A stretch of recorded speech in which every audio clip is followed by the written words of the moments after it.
On one occasion, when Jesus was going to the house of a leader of the Pharisees to eat a meal on the Sabbath, the lawyers and Pharisees were watching him closely. When Jesus noticed how the guests chose the places of honor,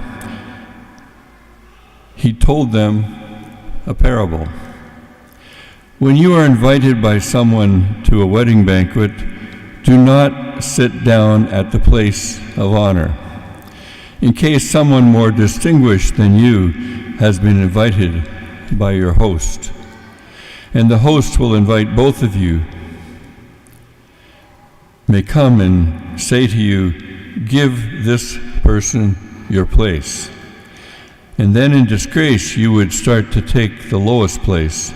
But when you are invited, go and sit at the lowest place, so that when your host comes, he may say to you, "Friend, move up higher." Then you will be honored in the presence of all who sit at the table with you.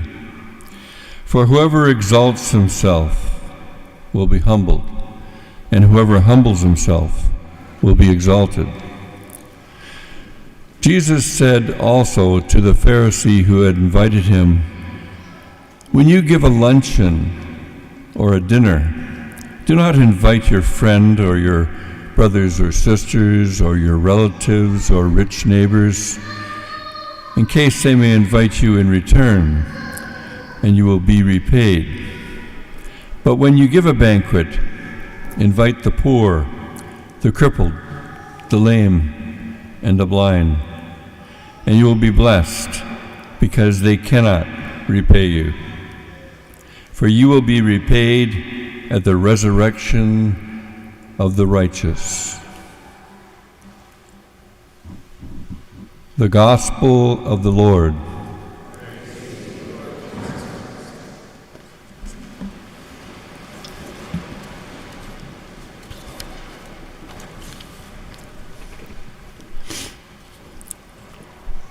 From the book of Sirach. To the humble, the Lord reveals his secrets. Humility is a key virtue in the spiritual life. Over and over again, the scriptures speak of the importance of humility. It could be said that it is at the heart of who we are.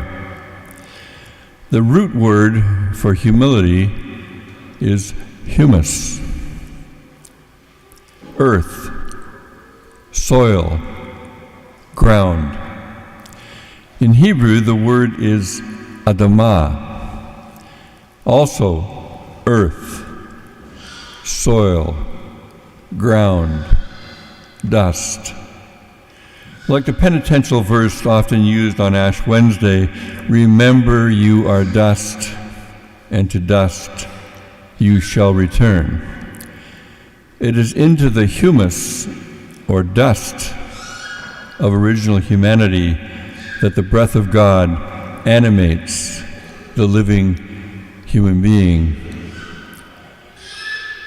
in the book of Genesis.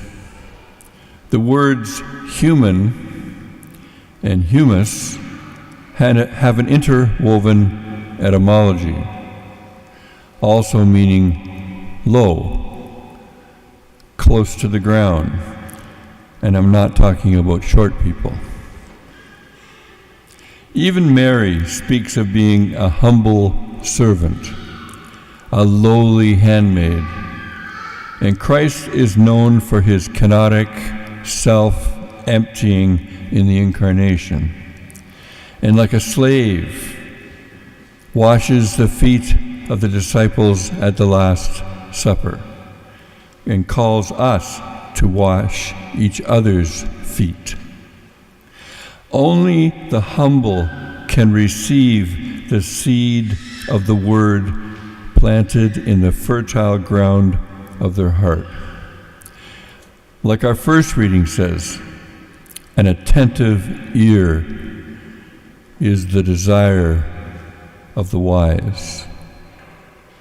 Who among us was ever more attentive than the Virgin Mary? Let it be done to me according to your word, she says. And the word became humus, self-emptying, living flesh. We are not talking here about a groveling false humility that turns out to be only an inverted form of pride. Look how humble I am. Like the lyrics from the song by Mac Davis in 1974. Oh Lord, it's hard to be humble when you're perfect in every way. I can't wait to look in the mirror because I get better looking each day. I won't go on. Nor are we talking about having a habitually low or negative opinion of oneself. After all, we are loved right down to the bottom of our nothingness. True humility is rather a generous willingness to will the good of the other in self-emptying service, without recognition or acknowledgement. It's availability, a kind of down-to-earth, notice down-to-earth, a down-to-earth way of being present, without display or self-advertisement. Not the curated self of social media, but the one who is willing to take the lowest place at a social gathering, as Jesus speaks of today. The great reversal is also at play here. The first will be last, and the last will be first. Whoever exalts himself will be humbled, and whoever humbles himself will be exalted. So what are the secrets revealed, uncovered, disclosed only to the humble? There is pride, which comes before a fall. Pride is the opposite of humility. It blinds us, prevents us from seeing from the perspective of the other person, perhaps because we are so sure of our own point of view.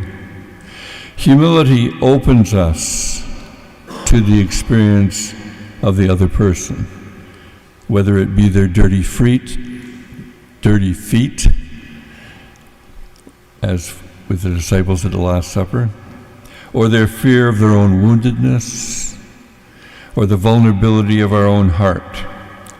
Humility is a readiness to receive the fertile word, an openness to welcome the fruitfulness of our own nothingness, to be plowed, weeded, watered, and fertilized by word and sacrament, a willingness to be ground into flour, as my godfather would say, to be kneaded and shaped into the loaf of his living word and Eucharist. Humility is being awake to our inescapable brokenness. Broken like the broken one, the crucified, broken for the others in self-donation.